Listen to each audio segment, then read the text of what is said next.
अस्पताल में एक एक्सीडेंट का केस आया। अस्पताल के मालिक डॉक्टर ने तत्काल खुद जाकर आईसीयू में केस की जांच की। 2 से 3 घंटे के ऑपरेशन के बाद डॉक्टर बाहर आया और अपने स्टाफ को कहा कि इस व्यक्ति को किसी प्रकार की कमी या तकलीफ ना हो और उससे इलाज व दवा के पैसे ना लेने के लिए भी कहा।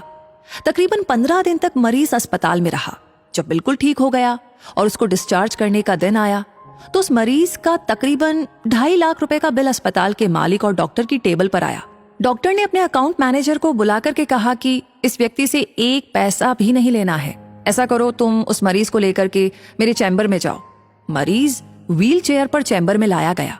डॉक्टर ने मरीज से पूछा, प्रवीण भाई, मुझे पहचानते हो? मरीज ने कहा, लगता तो है कि मैंने आपको कहीं देखा है। डॉक्टर ने कहा, याद करो, अंदाजन 2 साल पहले सूर्यास्त के समय शहर से दूर उस जंगल में तुमने गाड़ी ठीक की थी।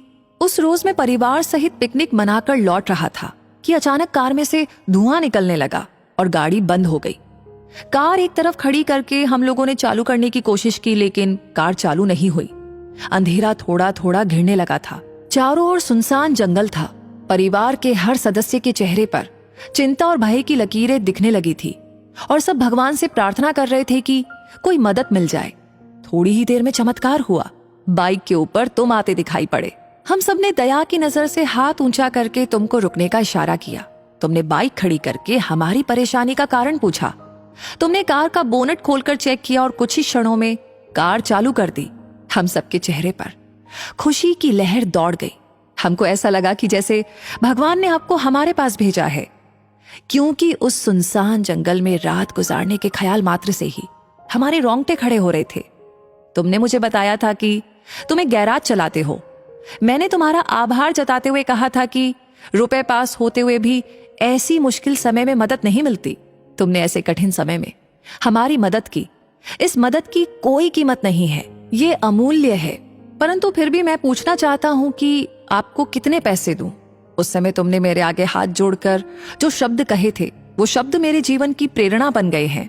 तुमने कहा था कि मेरा नियम और सिद्धांत है कि मैं मुश्किल में पड़े व्यक्ति की मदद के बदले कभी कुछ नहीं लेता। मेरी इस मजदूरी का हिसाब भगवान रखते हैं।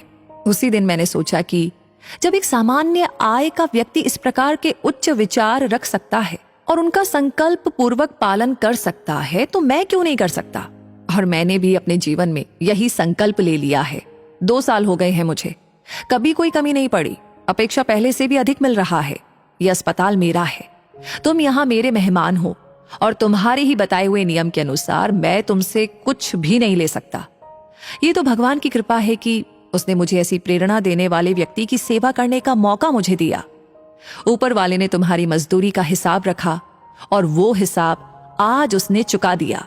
मेरी मजदूरी का हिसाब भी ऊपर वाला रखेगा और कभी जब मुझे जरूरत होगी वो जरूर से चुका देगा। डॉक्टर ने प्रवीण से कहा कि तुम आराम से घर जाओ और कभी भी कोई तकलीफ हो तो बिना संकोच के मेरे पास आ सकते हो। प्रवीण ने जाते हुए चैम्बर में रखी भगवान कृष्ण की तस्वीर के सामने हाथ जोड़कर कहा, हे प्रभु, आपने आज मेरे कर्म का पूरा हिसाब ब्याज समेत चुका दिया है। याद रखें कि एक बार भगवान चाहे माफ कर दे, परंतु कर्मों का हिसाब चुकाना ही पड़ता है। इस कहानी के बारे में, कर्मों के बारे में आपकी क्या राय है? आप क्या कहना चाहते हैं? कमेंट सेक्शन में जरूर बताएं। कहानी कैसी लगी जरूर बताएं। इसे शेयर करना बिल्कुल ना भूलें और आगे हमेशा ऐसी कहानियां आपको समय समय पर मिलती रहे, उसके लिए हमारे पेज को फॉलो करना ना भूलें। धन्यवाद।